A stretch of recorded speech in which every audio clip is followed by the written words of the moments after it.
if you have fun, man. Long before the first frame of film was shot, the story of Top Gun began not on a soundstage but on the pages of a magazine.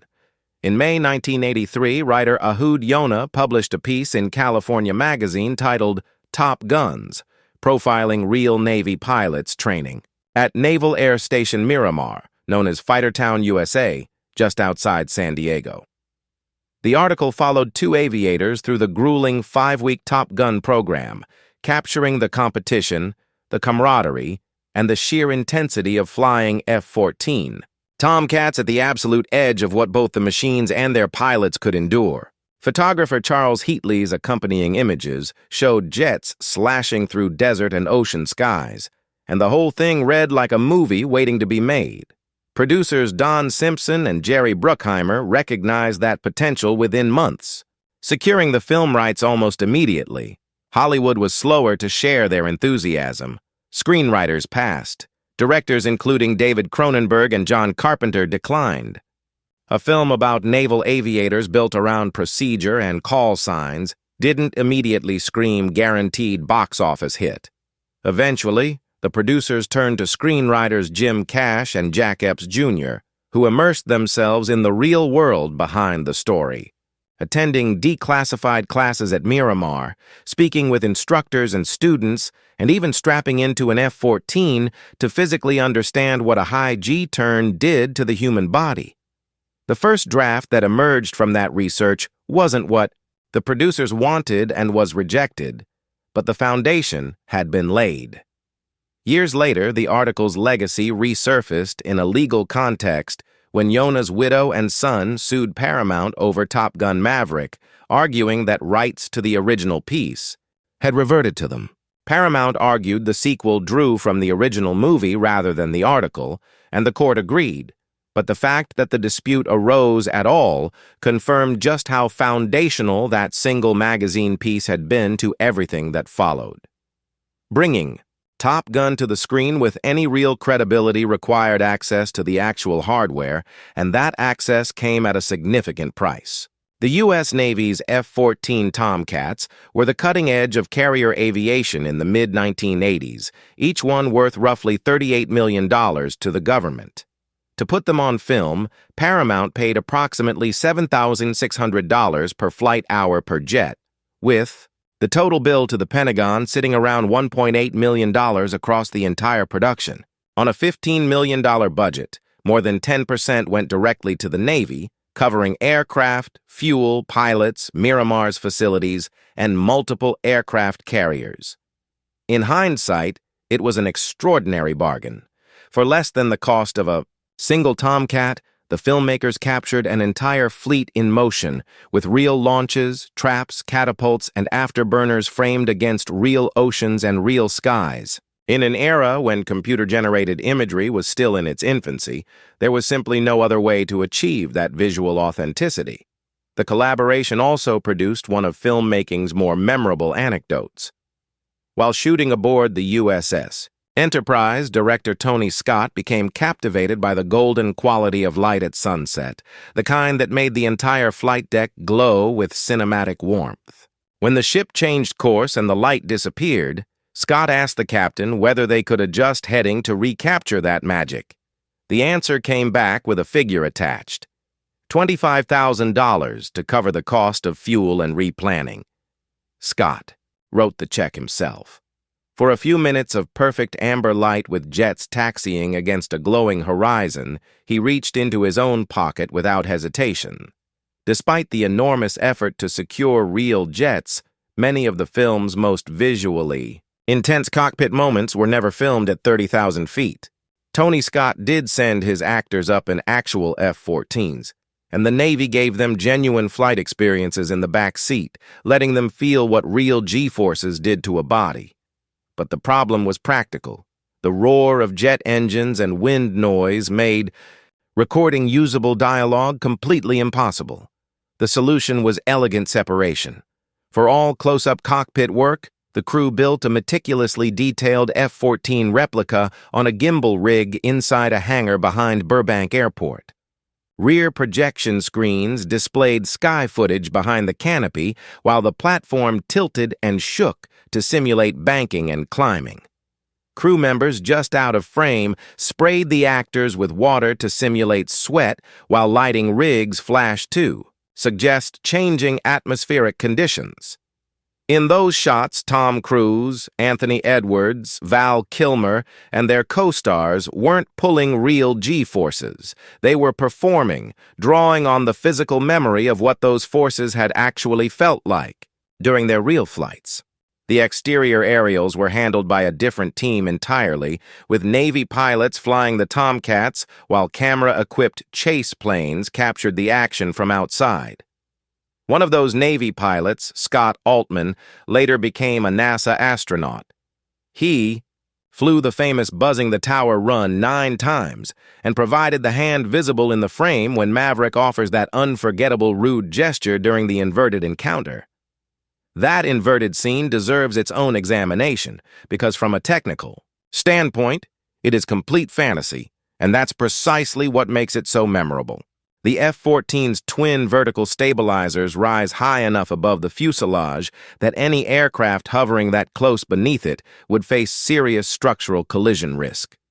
The aerodynamic turbulence between two jets flying in such tight opposing formation would be genuinely dangerous under real conditions. Fighter aircraft in formation maintain staggered positions specifically to avoid that kind of airflow interaction. Fuel systems impose yet another limit, since extended inverted flight starves engines and risks flameouts. Holding position above. Another aircraft long enough to converse and take a Polaroid would have been extraordinary in practice. The production created the moment through careful sleight of hand, with the F-5s playing the enemy aircraft, flying alongside a camera-equipped Learjet while their pilots reacted as though something startling loomed above them. The inverted Tomcat was composited in afterward, making it one of the film's few genuine visual effects shots in an otherwise practically filmed aerial production. None of the physical impossibility mattered in the finished film because Tony Scott wasn't making a training manual. He was engraving an emotion, and he succeeded so completely that for countless viewers, that single inverted moment essentially is Top Gun. While the aerial sequences defined the film's spectacle, some of its most enduring images came from ground level.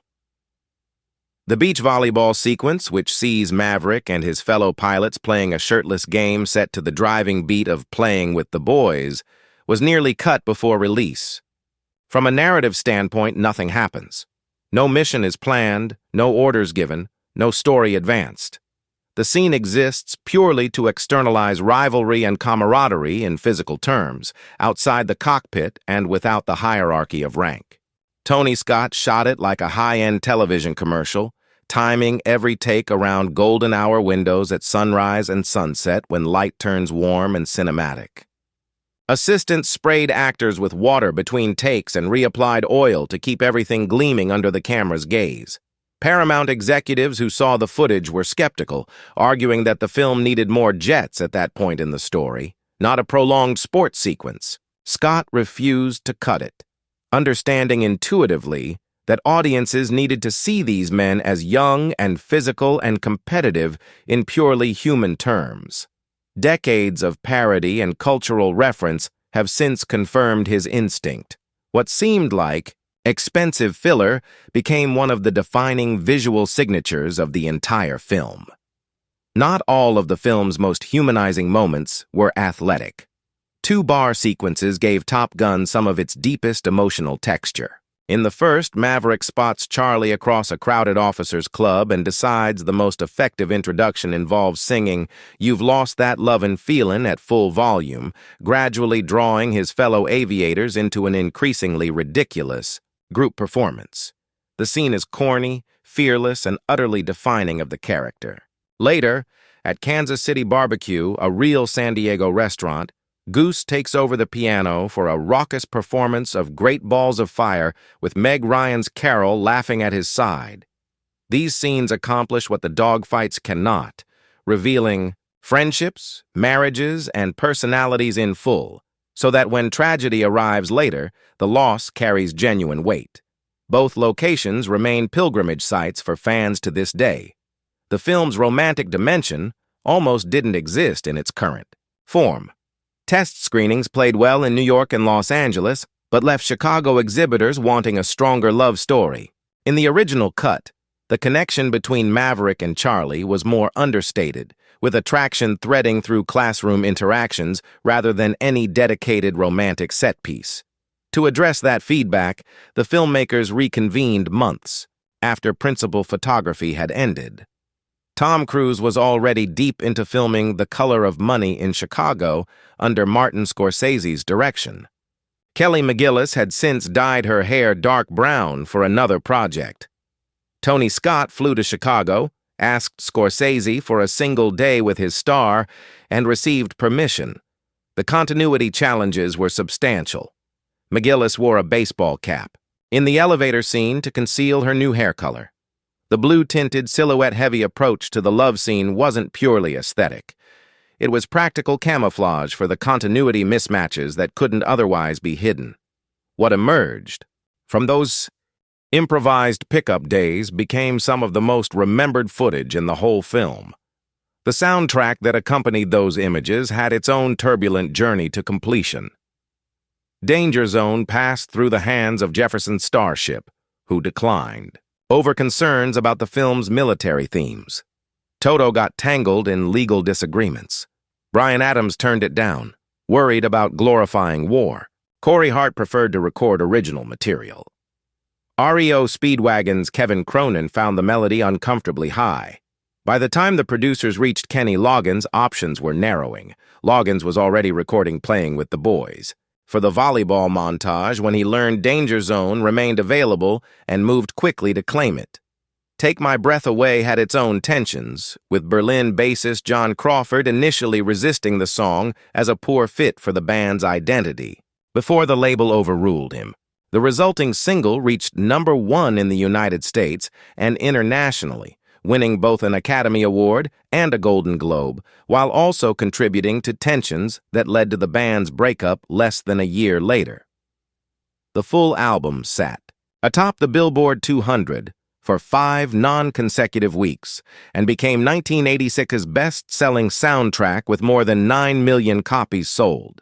Beyond the music and the imagery, Top Gun had a profound real-world effect that extended far beyond entertainment. The Navy recognized the film's potential from the earliest stages of production and leveraged its cooperation accordingly. Recruiters set up information tables in theater lobbies across the country, intercepting audiences as they emerged still buzzing with jet noise and adrenaline. Stories circulated about a 500% surge in aviation applications, though official. Figures were more conservative, with overall Navy enlistment rising roughly 8% that year. Still, one lieutenant commander overseeing recruiting in portions of Arizona and San Diego reported that around 90% of new aviation applicants in her area had seen the film. The cultural shift was real and deliberate. The Navy had reviewed and influenced the script throughout development, redirecting elements that might reflect poorly on military culture. A fiery carrier crash became a training accident. Maverick's love interest, originally an enlisted service member, was rewritten as a civilian to avoid fraternization implications. The opening dogfight was relocated from Cuban airspace to international waters. The result was a film that felt less like a war story than a sports drama at altitude, with training and rivalry and redemption presented as aspirational rather than troubling. The production was also marked by genuine tragedy. Art Scholl was one of the most respected aerial cinematographers in Hollywood, a national aerobatics champion whose work had appeared in The Right Stuff, Blue Thunder, and Indiana Jones and the Temple of Doom. For Top Gun, he was tasked with capturing flat spin footage for the sequence in which Maverick and Goose face catastrophe. On September 16, 1985, flying his Pitts S-2 biplane off the coast near Carlsbad, California, he entered a spin at around 4,000 feet with cameras mounted to the aircraft. Observers heard his voice over the radio at 3,000 feet reporting a problem, then again at 1,500 feet, with the situation worsening. The plane struck the Pacific Ocean moments later. Neither shoal nor the aircraft were ever recovered. The precise cause remains uncertain, with theories ranging from the altered weight distribution caused by the camera equipment to spatial disorientation. In the finished film, the end credits carry a quiet dedication to his memory. The sequence that became one of the film's most emotionally devastating moments owes something to a man who lost his life trying to capture it honestly. When Top Gun Maverick arrived in 2022, 36 years after the original, it gave the franchise something the first film had never achieved: genuine critical recognition. The sequel earned a 96% rating and grossed nearly $1.5 billion worldwide, becoming the highest-grossing film of Tom Cruise's career and helping draw audiences back to theaters in significant numbers following pandemic shutdowns. It received 6 Academy Award nominations, including Best Picture, 1 for Best Sound, and earned Cruise a standing ovation and honorary Palme d'Or at Cannes. That the original film built such an enduring legacy from a magazine article, borrowed jets, a hangar-built cockpit, a volleyball game executives wanted to cut, and a soundtrack assembled from other artists' rejections remains one of cinema's more remarkable origin stories.